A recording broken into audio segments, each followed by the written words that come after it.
Hello, hello. Thank you so much for joining us today, taking this Friday. And I'm not sure, is it the Friday of Crazy Week, right? Technically the week before finals. I'm not sure about you guys, but how many of you actually gave finals this week? Hands up. Oh, yep, that's what I thought. Yep, so we're in the middle of it. So, can I have the lights up in the front? Is that possible? We like to do a little interaction, guys. No one in the back's listening to me. This is bad. Tazo, lights up in the front? No, not those. No. The audience lights. You can turn down the spots.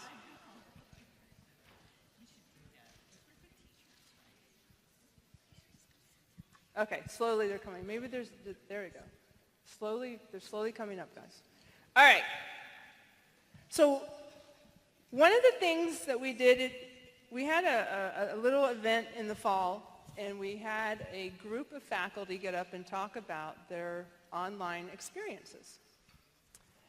And it was a major hit, and everyone said, this is awesome. We want to know more about this. We want best practice. What are people doing? Can't walk into the classroom, and we have to peer inside their online class. How do we do that, right? We want to know. What are they doing? What are the secrets? So we have some very interesting people to join us today. These are what I call fabulous faculty, right? The Fabs. In the sense that they have done very, very innovative things. Their courses are well loved by their students. I'm not saying, please note I said courses, not professors. Right? Joe's looking at me like, yeah, right, Susan. Okay. I'm going to have them introduce themselves, all right, so that they can also tell you what they're teaching in online, and then we'll go ahead and start the round of questions. So you're first. Hi, everyone. My name is Rosa Chang, and I teach in the Criminal Justice Department. And the course I teach online is the Juvenile Justice course. Hi, I'm Melody Willoughby. I teach for the College of Education, and I teach graduate level research methods and educational psychology. Perfect. I think that one is mine. Is that the one that's working? We'll try. I don't know. Joe's, is yours This one working? seems to be working. Is yours working? I was given this one, I think, Go ahead. You're fine. to work with. I'm Kathy Leinberger. I work in the Department of Global and Sociocultural Studies. Let's say it all together. Global and Sociocultural Studies. So I'm a digital instructor, and I've been teaching online at FIU since 2010. So for 5 years, wow. And I've had a roller coaster adventure transitioning from face-to-face to online, and so it's been fun and interesting. My name is Joe Chili. I'm the Director of Distance Learning for the School of Hospitality and Tourism Management. I teach hospitality, enterprise technology, and e-commerce, both online, only online actually. And I oversee all of the online courses that the School of Hospitality offers. Awesome. So you saw that first slide, right? How do you teach wine tasting online? Well, I don't know, right? But Joe has figured it out. You have to use Adobe Connect. So these are innovators, and they do great things in their courses. So what we've asked them to do to respond to the innovation part of their courses and talk a little bit about it in terms of how they do it, tips and techniques you guys can take away, ideas that you can put into your course to maybe that would help in terms of engaging students or perhaps assessing students, all right? So we're going to kick it off. What's the most innovative part of your course, and how have the students responded to this innovation? So how do you know they actually like it or don't like it, right? Which, of course, do you have any shy students in your course? Do you have any shy students in your courses, really? You should come to mine. I have no shy students. They will reach out to me and go, Susan, I hate this. This is not good. right? And then we talk about it, and then they get over it, and then, you know, but yeah, we should talk, because I'd love to have shy students. But anyway, all right, so Rosa, I'm going to start with you. What is the most innovative part of your course? Thank you. So I guess I can talk about the main innovation that got me the award today, this morning. In case you missed it, I got an award. So what I do with that class is the first semester I use the achievement, or they're also known as badges in a class. And my class, just as I guess like anyone else course, is designed on a weekly basis and with deadlines that I would like students to meet on a weekly basis. And the entire course lessons, the weekly lessons, are already available to students from the very beginning of the semester.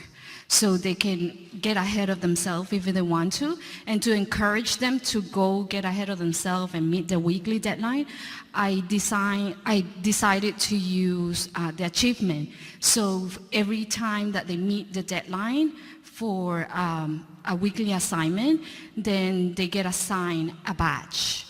So I think there might be a combination of what is motivating students with the badges. In addition to the badges, I also decided to offer them points, extra credit points, for every 2 badge that they earn. So at the end of the course, they could have a total of 6 extra credit points in my class. And I haven't heard any feedback from students yet, since this is the end of the semester and this is the semester when I'm using it. So Rosa, one of the things that Rosa does also, and I'm not sure it's in this course, is that you actually have the, you know, take your time, do what you need to, but you have a midterm, right, that all the work has to be turned in by this date, and then you have a second half of the course where everything has to be turned in also. So it's a self-paced, is this the same course? Yes, the same course. It is a self-paced course. Again, like I said, I have everything available to them from the beginning of the semester, and the weekly deadlines that I give them, I call them suggested deadlines, and that's why I give them the badge. Because then I have 2 required deadlines, which is in the middle of the semester and at the end of the semester. So students who already know they're going to be somewhere else during the semester, I tell them just go ahead and do it ahead of the schedule. It doesn't matter. If students miss a week because of something, an emergency or something, then they still have a chance to go back and complete that work. But I also wanted to add something. I didn't want to say too much about what I call the restrained open deadline course, because from the results of students not doing the work on the weekly basis, it's not something that I would recommend. So that's why I'm only focusing on the badges. So basically what happened is, so far I have 9 students, 8 who are worrying me right now at the end of the semester, and I taught the same class last semester without the open enrollment, and I only had 2 students who did not pass the class. Ooh. Yes. Ooh. So that's something that I need to look further into and see how I work that out for the next semester. So I guess what I'm thinking of doing is still keeping everything available to students, but they can only get ahead of themselves. Okay. So. Okay. Thank you, though. That's very honest, right? Because we all have these challenges. So do you have a question? Do you want to ask? Yeah. She says she appreciates your honesty. Thank you. Yeah. I didn't want to bring it up, but since Susan did, I had to tell you, be careful with that. But it's real, right? So if, you know, and it depends on obviously each group of students that come into a course, right? But I think something that we're noticing, and something because we're out there launching a lot of 2.0 programs, right? And that's the undergrad programs now that are fully online.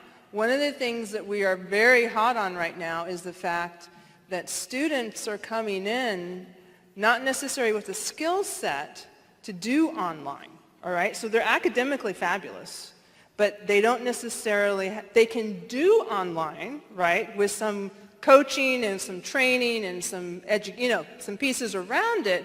But what we're finding is that there's definitely this learning curve that they have to come up to actually get into the groove, right? So one of the things we're going to try to address is helping them understand if they're good for the environment or if they're not, right? So, and this is going to be this is for 1.0 and 2.0s, right? We're going to do it for everybody. But this is something that's a good lead-in from what you said, Rosa.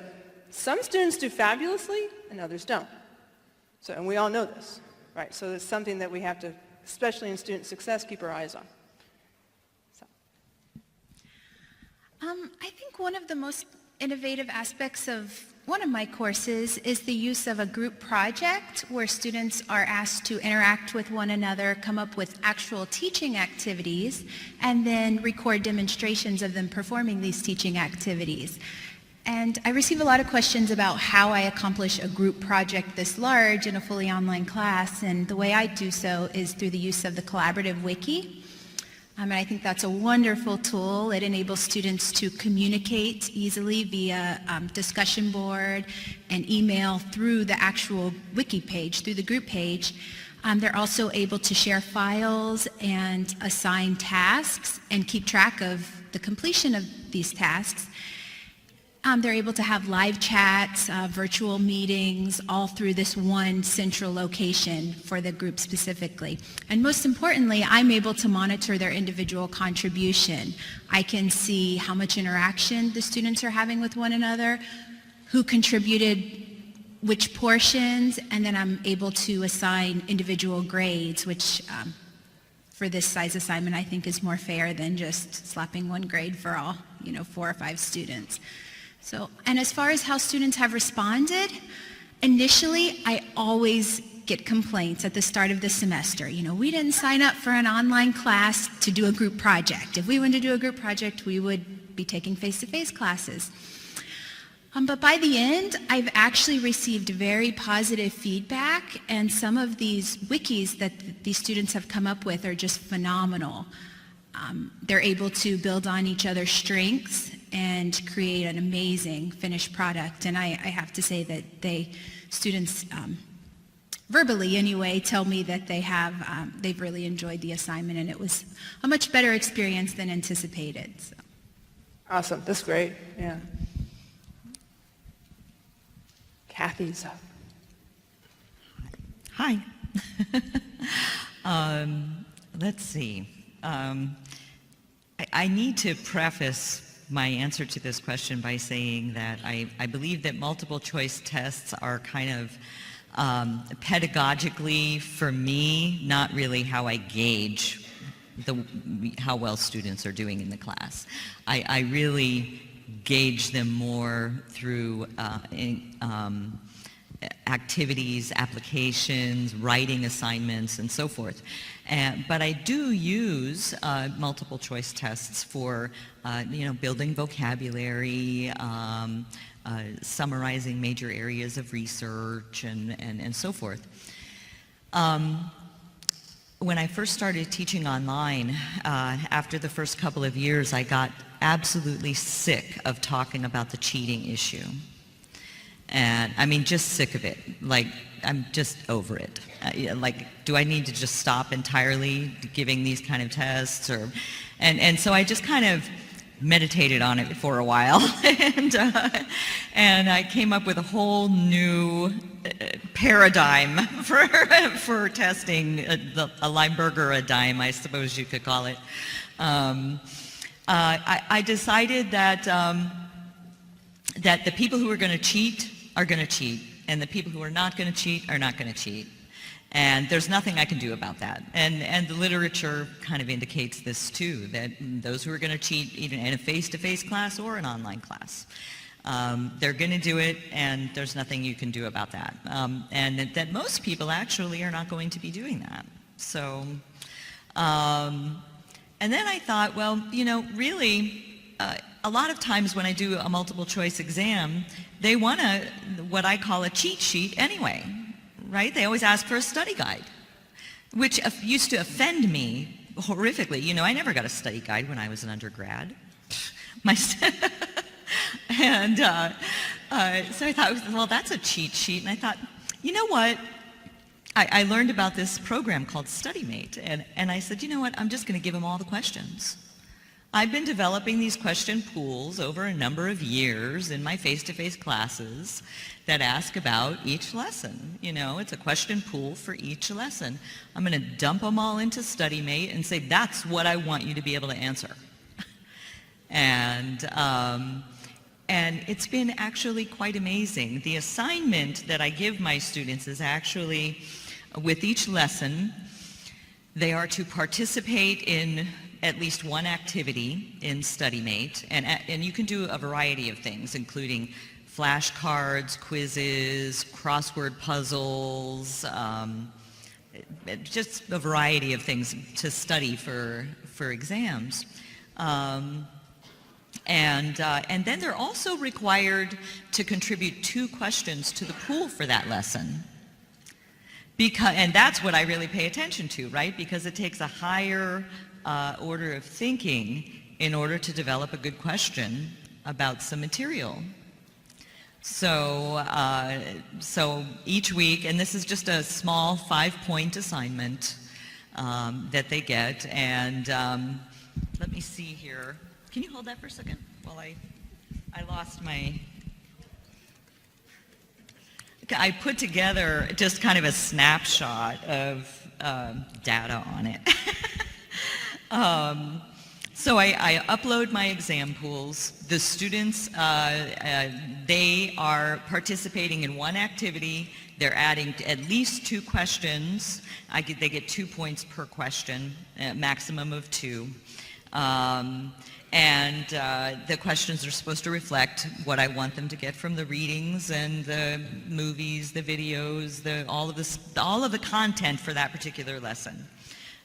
Then when I create the exam, everybody gets a random 25 questions from the pool. So nobody's getting the same exam. At the end of the semester, I review questions that the students have submitted to each lesson. I pick out the good ones and I do some editing, and I've got an updated exam pool. It's something that you can't buy on the internet. You know, you'd have to buy it new every semester because it changes. And how do I assess the effectiveness of this assignment? Though there are usually 5 to 10% of students who don't take advantage of this assignment to its fullest extent, most do. And so I just took a snapshot of my Sociological Theories Lesson 7 course this semester, you know, my course in Lesson 7. So there are 50 students registered for the course. In Lesson 7, 41 students participated in this assignment at all. They did something in this assignment. 111 total StudyMate activities were undertaken, which is an average of 2.71 per student, and ranging from 1 to 9 activities per student. 24 students participated in activities more than once. 104 questions were created and added to the pool of questions by students. 12 students created more than the maximum number of questions allowed for points. And the exam results were that of the 44 students who took the exam, grades were distributed as follows. I got 36 A's, including 22 who earned 100%, 4 B's, 1 C, and 3 D's. So while this particular Lesson 7 takes place toward the end of the semester, throughout the semester, I get to watch as more and more people, I just watch the exam grades go up the grade ladder until most of the class is doing an excellent, excellent job. So they're basically learning to learn. They're learning right? to learn. So learning to learn as they go through the course, and they get better and better and better. Yeah, they get better and better. And I do this because I report the exam grade distribution to the students after every exam.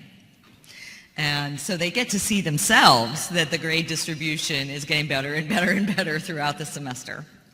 That's fabulous. That's fabulous. And so I get a lot of positive verbal feedback from students, but I also do my own, I deploy my own course evaluation, and one of the questions in it is please rate the value of the study-made assignment in, learning sociological theory. And it's just a little 3-point Likert scale so that I can gauge, is this good, bad, or ugly? And for the fall semester, the average was a 2.77. So that's good. So they like the yeah, content. it's significant. They're liking it, That's good. And so that's a really good success story that I have.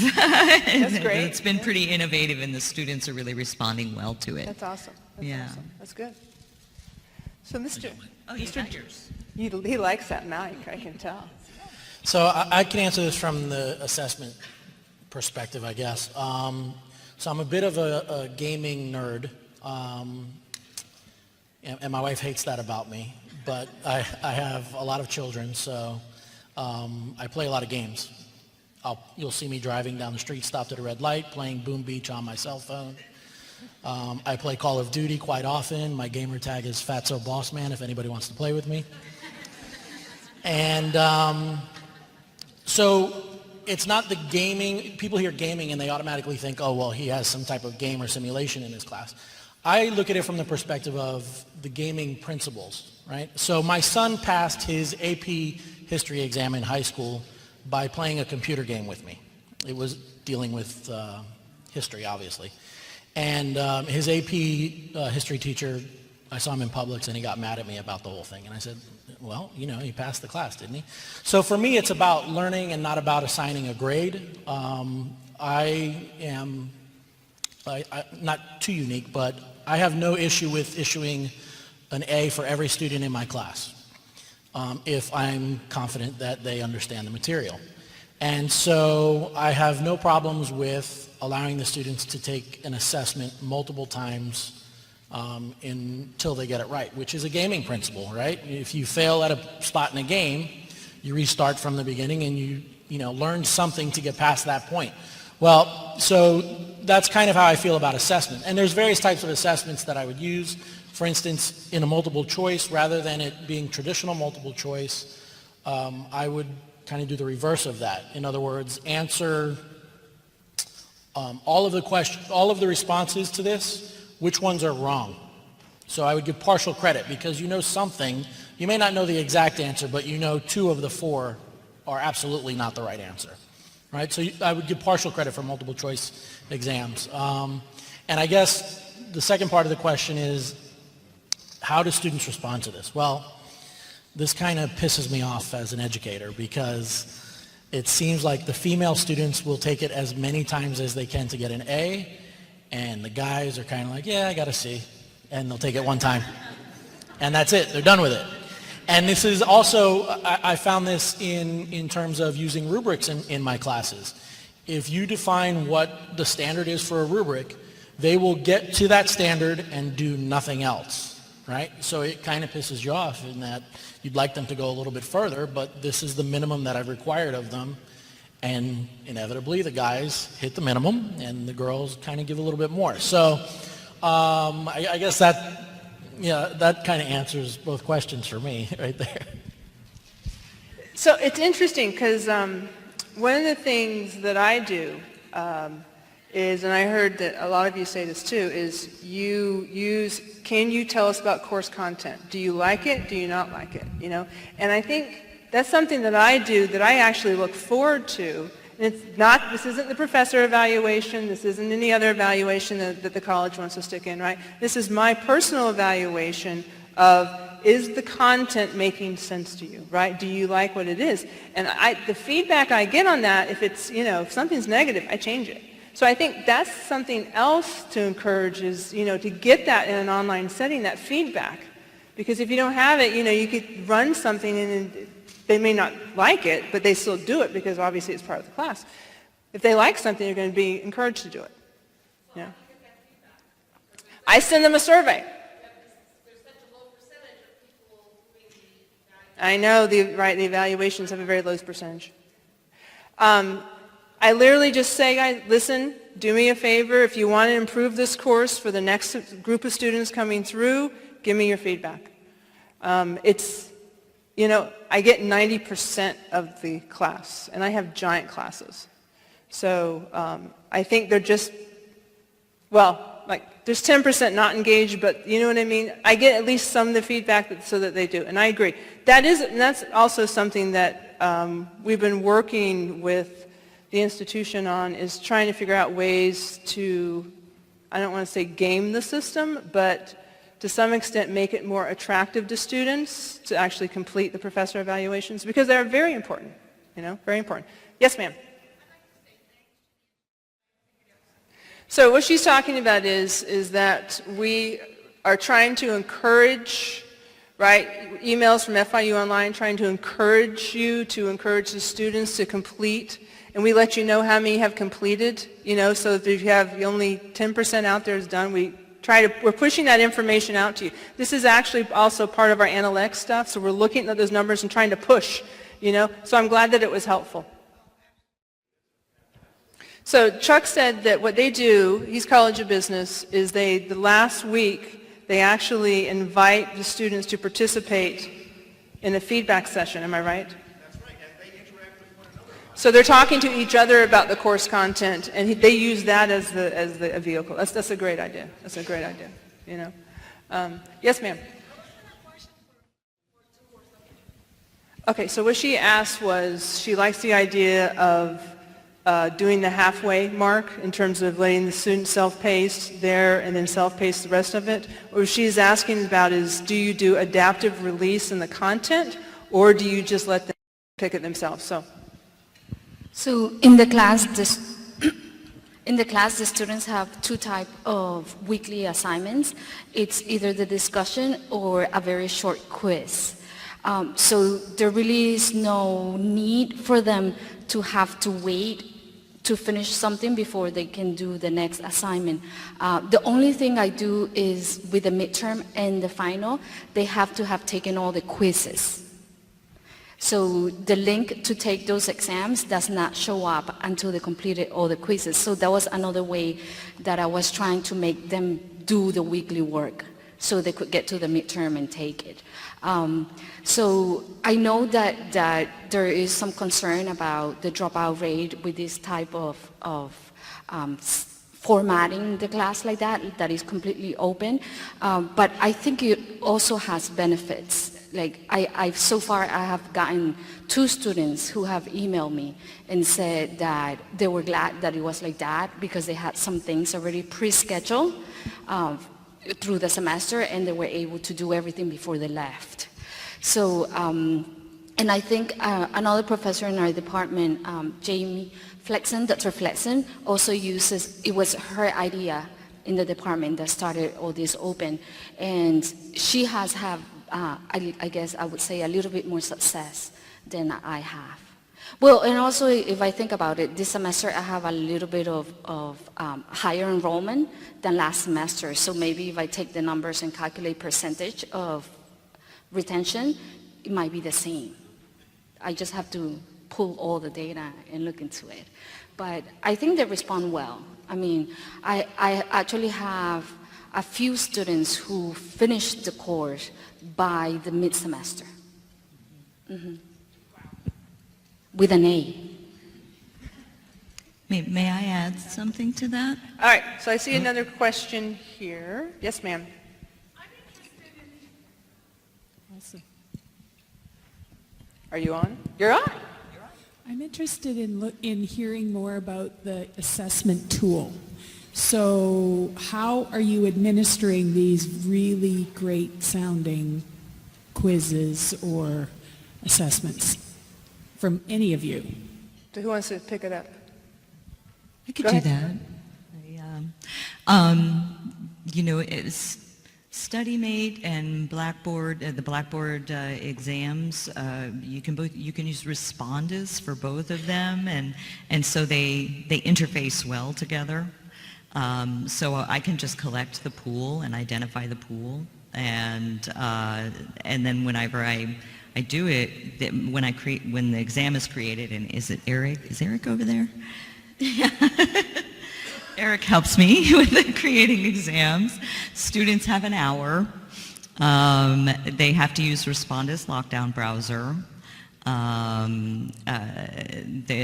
have a due date for it so that it gives me an exclamation point if they go over the exam time. Let's see, what else do I do?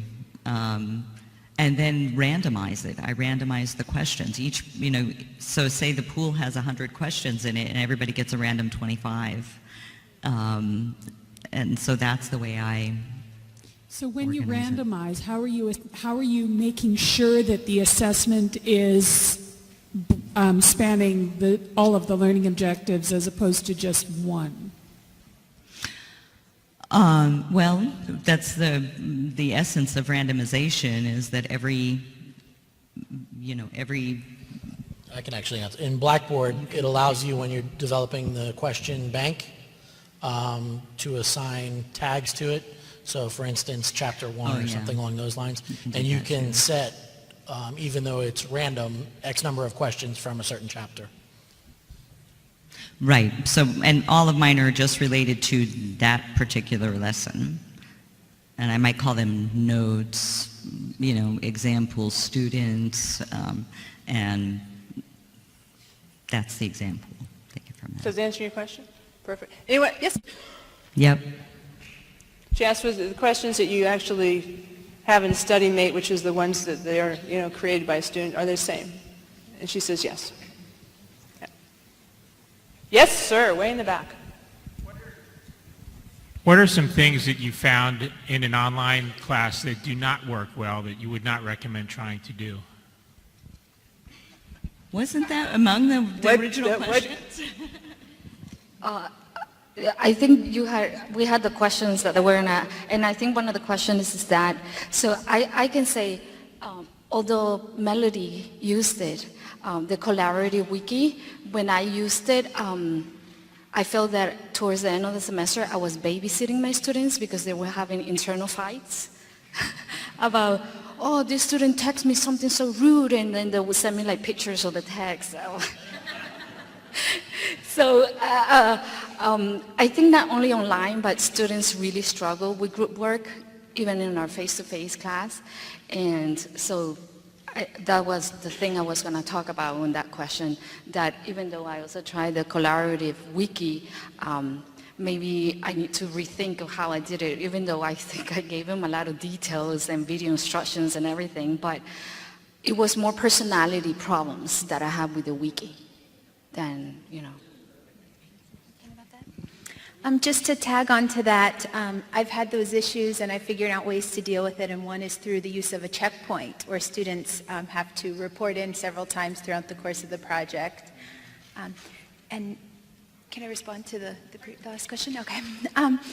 Your question about what doesn't work online, I sort of have a different theory about that. I think pretty much anything can work online, it's just how you conceptualize it. So I like to think of it as a backward design process. What do I want students to get out of it? How am I going to assess that they're learning? And then what am I going to set up that will enable them to learn what I want them to learn? And so I think it's just a matter of the way you think about it. But I think everything can be online, pretty much.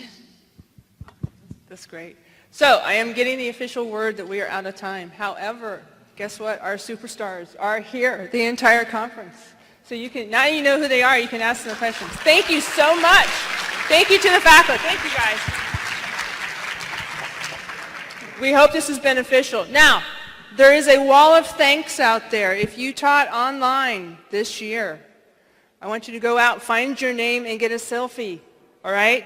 Get a picture taken, point at your name, because there's a wall of thanks that everyone who's involved with online teaching, all right? So take a look.